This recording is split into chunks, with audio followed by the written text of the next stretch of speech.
Hello everyone, welcome to the Nick Weber Wealth YouTube channel. Planning for education is a big financial goal for many families. One of the most popular tools for this is the 529 plan, a special savings account for education named after Section 529 of the IRS code. These plans were created in 1996 to encourage saving for college and other schooling costs. Today, there are millions of 529 accounts. In fact, over 16 million as of recent data, with an average balance around $30,000, collectively amounting to hundreds of billions of dollars saved for education. This shows how vital 529 plans have become in helping families prepare for the rising cost of education. But what exactly can you use your 529 funds for? And how do you use it correctly so you don't get hit with taxes and penalties? In this video, we'll break down some history and important facts about 529 plans, explain which expenses are covered and which aren't, how distributions are reported to the IRS and how you should keep track of these expenses, discuss why knowing these rules is so important, and give you actionable steps to make the most of your 529 without getting penalized. So let's dive in. A 529 plan, officially called a qualified tuition program, is essentially a tax-advantaged education savings account. You, the account owner, can contribute money, invest it, and the earnings grow tax-free as long as you eventually use the withdrawals for qualified education expenses. It's called 529 because it was established by Congress in Section 529 of the Internal Revenue Code. Here are a few key facts and history tidbits about 529 plans. They were created in 1996. Congress created 529 plans in 1996 to help families save for college. Over time, the rules have expanded to cover more types of education expenses, not just college tuition. No income restrictions. Anyone can open a 529 plan and name a beneficiary, a child, another relative, a friend, or even yourself. There are no income limits on who can contribute, and you can open multiple 529 accounts if needed. This makes 529s accessible to all families. Tax advantages. Contributions are made with after-tax dollars. There's no federal deduction for contributions, but the money grows tax-deferred. Withdrawals of earnings are tax-free if used for qualified education expenses. Many states also offer a state tax deduction or credit for contributions. Check your state's rules. Adding another perk for savers. There are two types of plans. There are savings type 529 plans invested in mutual funds or similar, and prepaid tuition plans. Most people use the 529 savings plan, which lets you invest money for future education costs. Prepaid plans let you lock in tuition at today's rates at certain schools, but they are less common and have more limitations. Growth and popularity. 529 plans have grown enormously in usage. By 2024, total assets in 529 plans reached roughly $500 billion across the United States. Families recognize that having dedicated college savings can significantly reduce future student debt. Fun fact, May 29th is often celebrated as 529 Day to promote college savings. Understanding this background is important because it underlines that 529 plans are a well-established and powerful tool to fund education. Next, let's look at what expenses you can cover with a 529 without incurring penalties. The great benefit of a 529 plan is that if you use it for the right things, you pay no taxes or penalties on the earnings. So what are those right things? The IRS defines qualified education expenses fairly broadly for 529 plans. Here are the main categories of expenses you can use your 529 for without penalty. College tuition and fees. This is the primary purpose of 529s. You can pay tuition and mandatory fees at eligible educational institutions, which includes most colleges, universities, community colleges, vocational and technical schools, in-state or out-of-state, public or private. Essentially, any post-secondary institution eligible for federal student aid qualifies. Required educational expenses. You can use 529 funds for expenses that are required for enrollment or attendance. This includes textbooks, supplies, and equipment needed for courses. For example, if a certain book or lab equipment is required for a class, it's a qualified expense. Computers and technology. Thanks to rule changes in the last decade, you can also use 529 money to buy a computer, software, or internet access for the beneficiary. If it's used for education in today's world of online learning, this is a very useful qualified expense. Just make sure the computer or software is for school use, not purely recreational. Room and board. If the student is enrolled at least half-time, 529 funds can cover room and board expenses. This can mean paying for dormitory housing and meal plans, or even off-campus rent and food, up to the cost of attendance limits set by the school. In other words, you can use a 529 to help pay for your child's living expenses while in college within reasonable limits. Typically, the schools published cost figures for room and board. K-12 tuition, private religious schools. In a major expansion in 2017, the law now allows 529 plans to be used for tuition at elementary or secondary schools, K-12, private or religious schools. You can use up to $10,000 per year per student from a 529 to pay for K-12 tuition without penalty.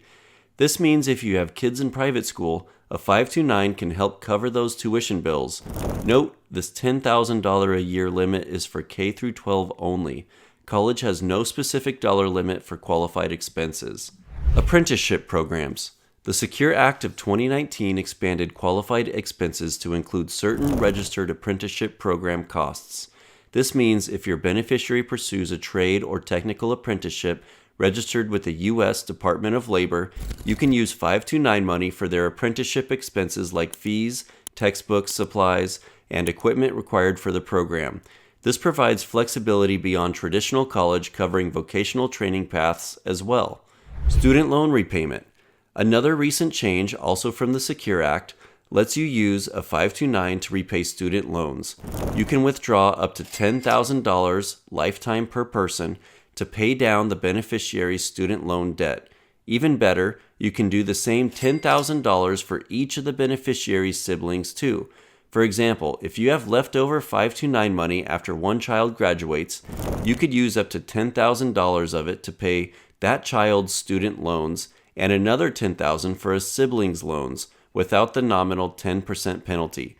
Keep in mind, using 529 money for loan repayments makes that portion of the loan interest ineligible for the student loan interest tax deduction.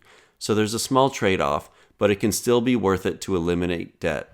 Graduate or continuing education.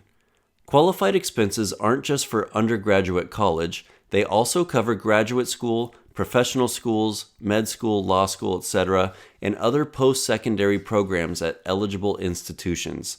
So if your child goes on to get a master's or other degree, you can keep using the 529 for tuition and related costs.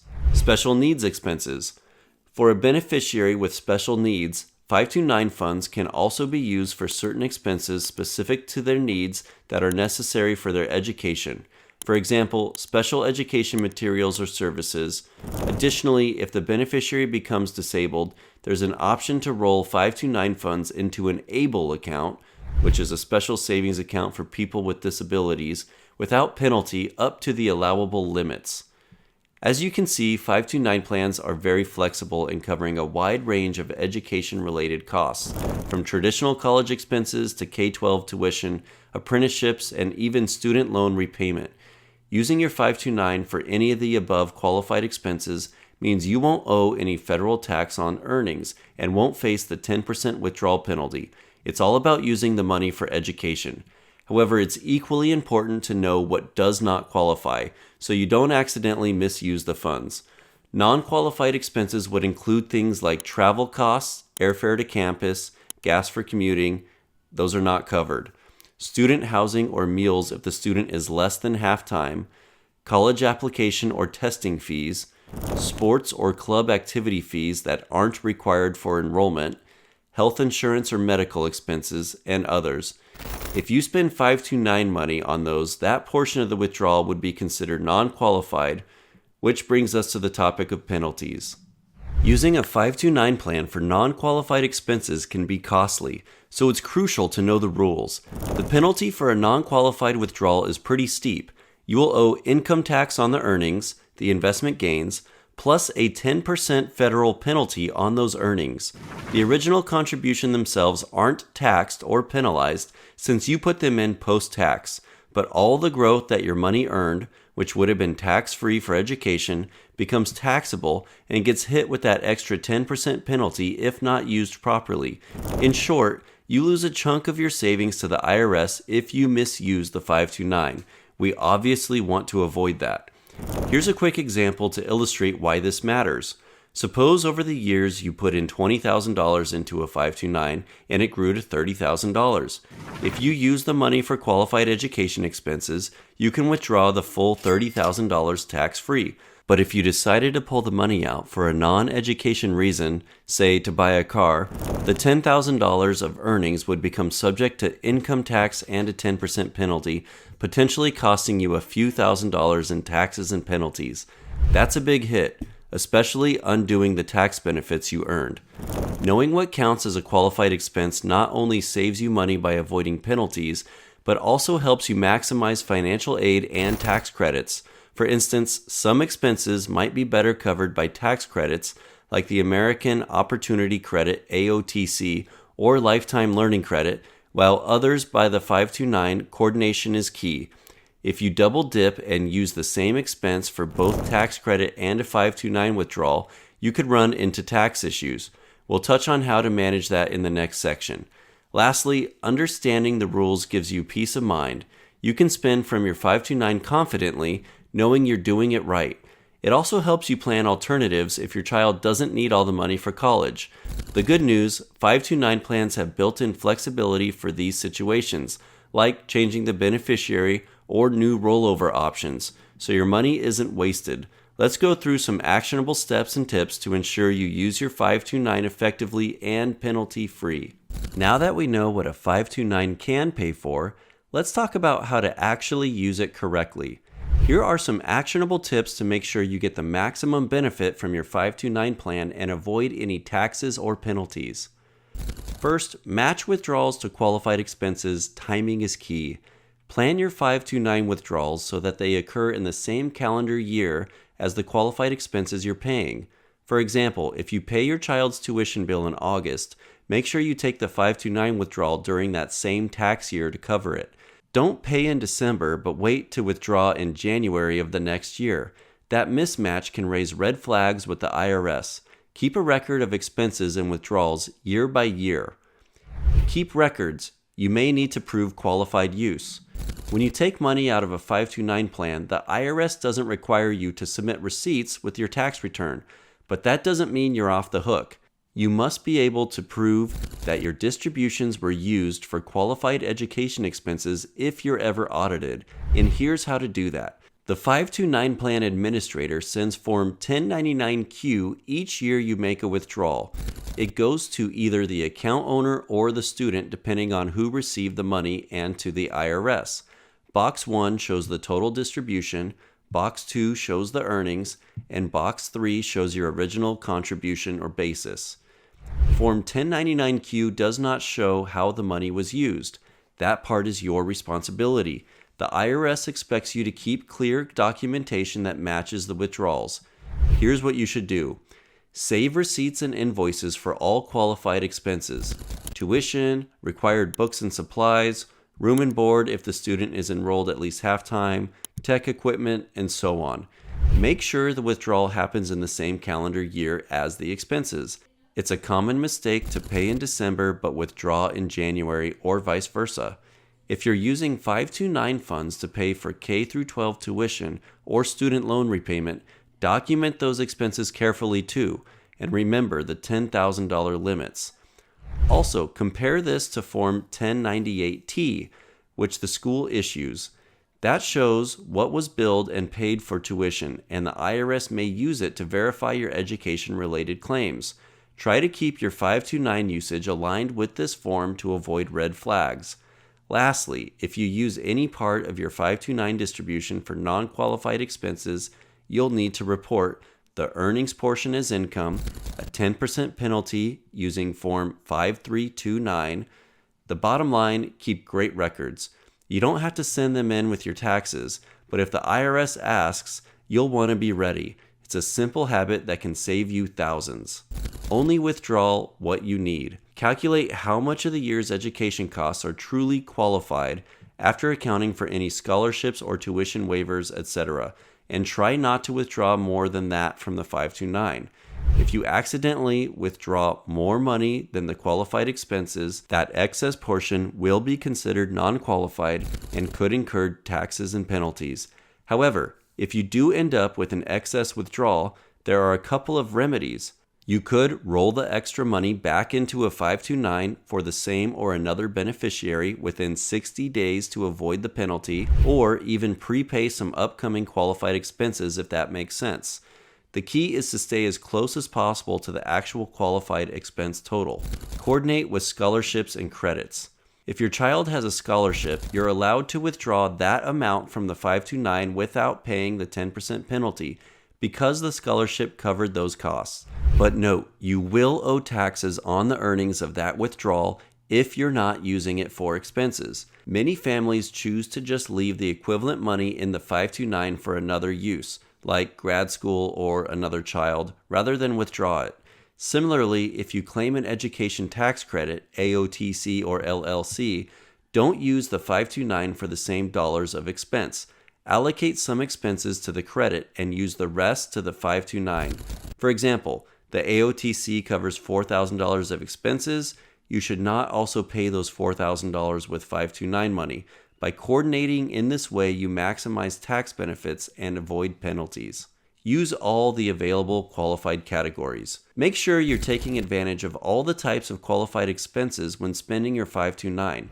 Sometimes families forget that 529s can cover more than just tuition. Do you have receipts for required textbooks? Use the 529 for those. Does your child need a new laptop for school? That's eligible too. Paying rent for off-campus housing? That can be a qualified use up to the school's cost of attendance limits. If your child is in graduate school or an apprenticeship program, remember those count as well. By using 529 for every education expenses you qualify for, you'll minimize out-of-pocket spending and fully utilize the tax-free withdrawals. Know your options for leftover funds. What if your child doesn't use all the money in the 529? Maybe they got a full scholarship or went to a cheaper school or didn't go to college. Don't worry, you have some penalty-free options. First, you could change the beneficiary. You can change the 529's beneficiary to another qualifying family member, siblings, cousins, even yourself, with no tax consequences. So if one child doesn't need the funds, you could use it for another child's education or even your own continuing education. Save it for later education. The funds can remain in the account for future use. Maybe your child attends graduate school later, or you save it for a future grandchild. There's no time limit that forces you to withdraw. 529s can essentially be used across generations if you plan accordingly. Student loan payoff. As mentioned, you can withdraw up to $10,000 to repay the beneficiary's student loans and $10,000 for each sibling's loans without the 10% penalty.